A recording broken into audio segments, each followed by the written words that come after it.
Hey everybody, Jamie Lee here from BirdTricks, and I'm so excited to welcome you to this video, which is part 2 of our interview with Daryl Peterson, a falconer, in a collaboration with Marshall's World Telemetry GPS everything. So we are big fans of Marshall GPS. We use them on our birds and our clients' birds, and Daryl was nice enough to sit down and talk with us. Now, if you missed part 1, check the video description. I will leave a link to it. It's amazing. Please don't miss it. It has 10 different tips and tricks of keeping our birds safe outside. Whether you free fly or not, it is applicable to you just if you take your bird outside for sunlight, which you should be doing, but in a safe manner. So go check out part 1. Now, part 2 is covering some other topics that are really, really useful, so I don't want you guys to miss it. But with that said, let's just get to the video.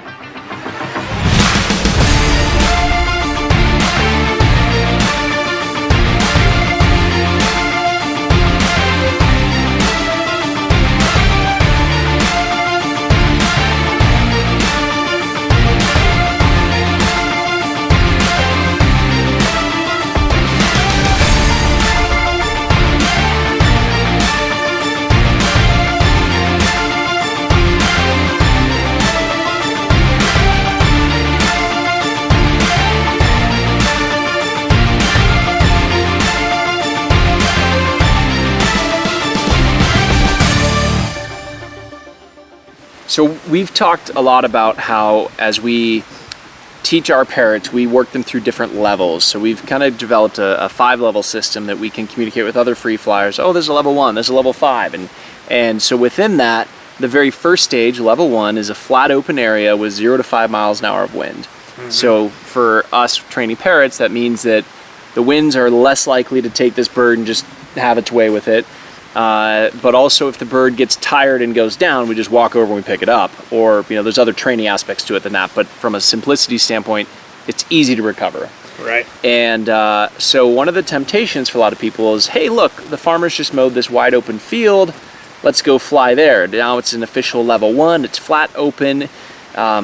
Is there more likelihood to see hunting over a field that's being plowed because animals are scurrying away, or a freshly plowed field, or is that maybe a belief that I've developed over the years?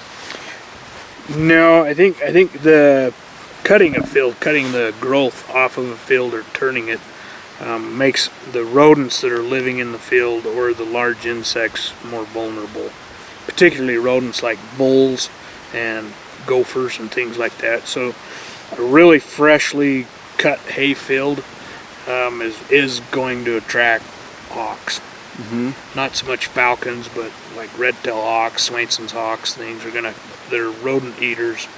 They're going to be drawn to that. And even though they're rodent eaters, a bird, particularly like a red-tail, is a generalist, and they can be dangerous to a parrot as well. Okay. They don't normally catch a lot of birds, but they do, and they're fully capable of catching birds. Mm. So, if they saw a situation and they're like, oh hey, what's this guy doing? And they're also very bold and would come in just to kind of bully them, a little bit. Yeah. So, staying away from really freshly mowed places, and I'm talking mowed like a hay field, not like a golf course, right? Right. Yeah. I'm not talking like grass. Grass is great, right? But right. Big fields that have been freshly worked are definitely going to attract hawks. Okay, but I'm kind of hearing two sides of that, where it's going to attract hawks that are more likely to go for rodents, and it sounds like those hawks don't usually go for birds, but if the opportunity's there, they'll go for it. Yeah. So it's kind of a little bit of a catch-22. Yep. There's different species of hawks that are drawn to that area for rodents. So, for example, like I just told you, the red-tailed hawk is a generalist, which means it will eat rodents, but it will also eat cottontail rabbits and pheasants and pigeons and whatnot. Yeah. Just because that's how it's built. It's yeah. built to just be a jack of all trades. Yeah. So you'll kind of want to watch out for that one. But it would also attract harriers, which are mostly going to just be after the rodents or the insects. Okay. Does that make sense? Totally makes sense, yeah. Okay. Now, for people that fly in the city, so we have a lot of people that are international that fly their parrots, and they might visit the same park every day, and the park might be in the city. And so for people that are creatures of habit, what do they need to be worried about when it comes to birds of prey? Birds of prey study their prey as well. So a bird that watches the same pattern a lot is going to go, okay, this bright yellow bird flies around this yesterday and the day before, and this, so he might decide, I'm going to see what it tastes like. So you do want to be a little bit careful being too predictable, you know, at the same spot, the same time every day. So if somebody flew at 9 a.m. every morning at the same park, would you suggest that they go take a different car there one day, fly at 11 another day? Like, what variables could they mix? Mix it a little bit later than that. Maybe just mix up the time a little bit. I know it's better for the birds, like it's better for our falcons to stay on a pretty good schedule. Okay. And usually with people's work schedule, they want to, or whatever, they have their days off. I want to go fly my bird between 9 and 10, and then I take him home, and then I have to go do this. And so you kind of, it's okay to have a schedule, but I don't think you need to be so worried that you're going to just always be mixing everything up. But you maybe don't want to be so predictable that you're going to invite danger either. Yeah. You know, if you've flown at the same place at the same time for 3 days in a row, maybe go fly somewhere else at the same time. If it's a time issue, maybe mix your locations up. If it's a location issue, maybe mix your times up. Does that make sense? Yeah. So you're not being too predictable, because if you're with a prey species like that, if you're at the same time, the same place every day, somebody's going to take notice. Okay, that makes sense. When we were flying our medium-sized birds, so our 2 rose-breasted cockatoos or galahs and our African gray, which you saw, we flew the 3 of them as a flock for many years, and we were in Orlando, and I forget the type of hawk. It dropped out of the tree, it engaged our flock, chased him for 5 seconds, and then went away. Why would a bird of prey do that? What is it looking for, and why did our birds not actually end up being significantly chased?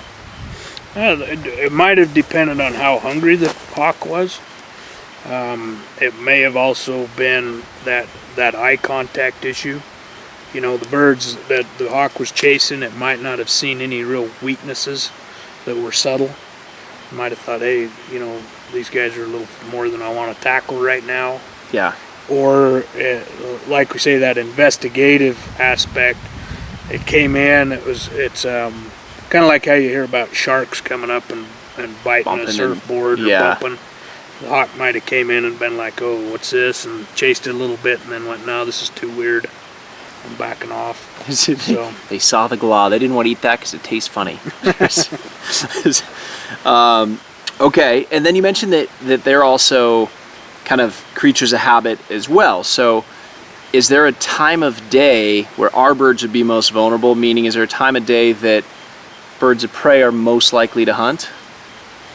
Well, yes and no. Most birds are eating early in the morning or in the evening, but that goes back to, like we said, there's a raptor for every niche. Right. So most of the peregrines, they kind of know where they want to get breakfast, and they're so efficient at what they do that they take off from their favorite perch and they fly to where they're gonna hunt. At least the adults, you know, and they kind of know, okay, I'm gonna go over here and catch one of these pigeons in the morning, and they're usually pretty efficient at it. And then they do the same thing in the evening, and oftentimes we'll stash meals in places, you know, to store it for the next day or whatever. So morbid. Yeah, but you do have birds that are built and experts at soaring and spend a lot of time aloft. For example, you know, the biggest danger around here with golden eagles is in the middle of the day. And the old timers, falconers, for years and years, you know, they would tell falconers you don't fly your bird after, you know, between 10:30 and 5 o'clock because of birds, the eagles are aloft. Interesting. And okay. So it kind of depends on what environment you're free flying your bird in, what the dangers are. Okay. I believe my final question here is, it's been my belief that maybe 15 years ago we started researching a little bit of falconry to have these understandings when we first got into free flight, but it's been my belief that if we were able to look on a forecast and see that it's going to be a massive 3-day rainstorm, I probably shouldn't fly the day before or the day after. And the reasoning behind it, our logic behind it, was if we flew the day before, the predatory birds are all looking at like, oh wow, okay, they're checking Google Maps and Google Earth and they know it's going to rain, and they're going to go fill up because they got 3 days where they're going to be pretty stationary. And then at the end of that 3 days, when that storm's passed, they haven't eaten for 3 days, so they're going to be looking to eat again. Is that true, and is our risk higher right before a storm and right after a storm? I think you're exactly right on that. Yes, I would agree with you 100%. Okay. Particularly after, if you've had a storm that's come in and settled in, especially for 3 or 4 days. Yeah. And then the following day it's nice, and you're tempted. I know just from my own experience with my falcons. You know, you're like, oh man, I got to get out and fly the birds. Everybody's been holed up or grounded from the weather, and they're a little bit extra hungry. Itching to go. Yep. So you want to be a little extra careful on those days for sure. I'm happy to hear that this advice we've been spreading for 15 years still holds true. Yep. Good advice. That actually brings up another thought, and that is kind of natural disasters. So we just had a ton of fires up and down the West Coast.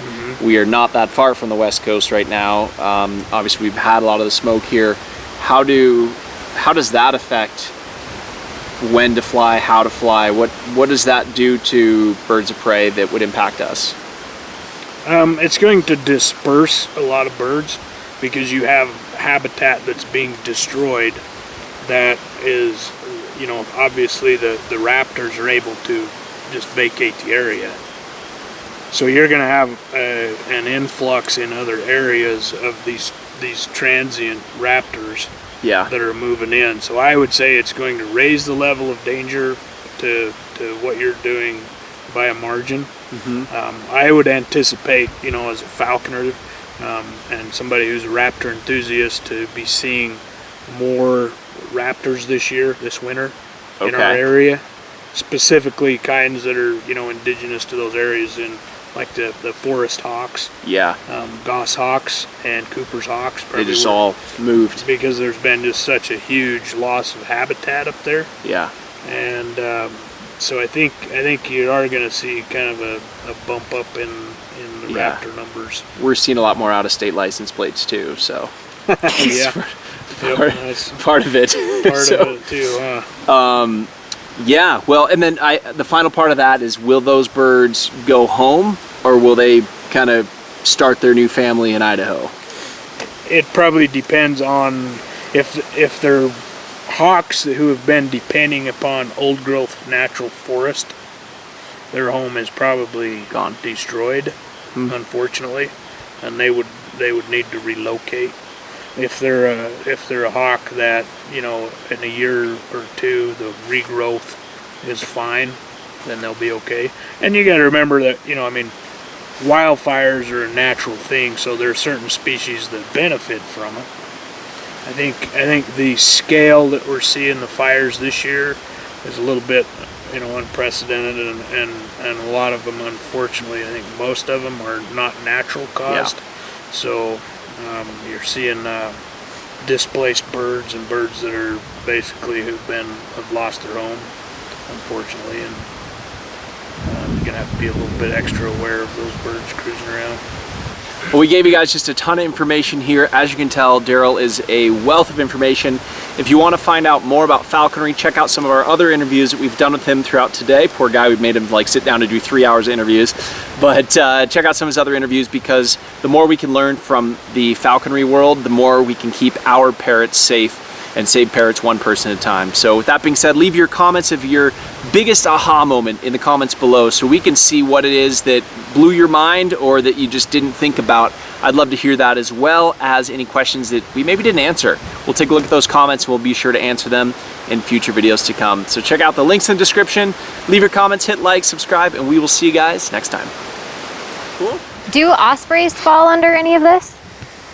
ospreys aren't going to come in and try to catch your bird. They might harass them out of curiosity or territoriality. Okay. Chase it off. Like, Yeah, Like the scare 'em off? ospreys. They're just total fishermen, Okay, and that's they what I thought. get picked on by everybody. Oh, I mean, the peregrines steal their fish. The bald eagles are really hard on ospreys. Oh, I mean, man.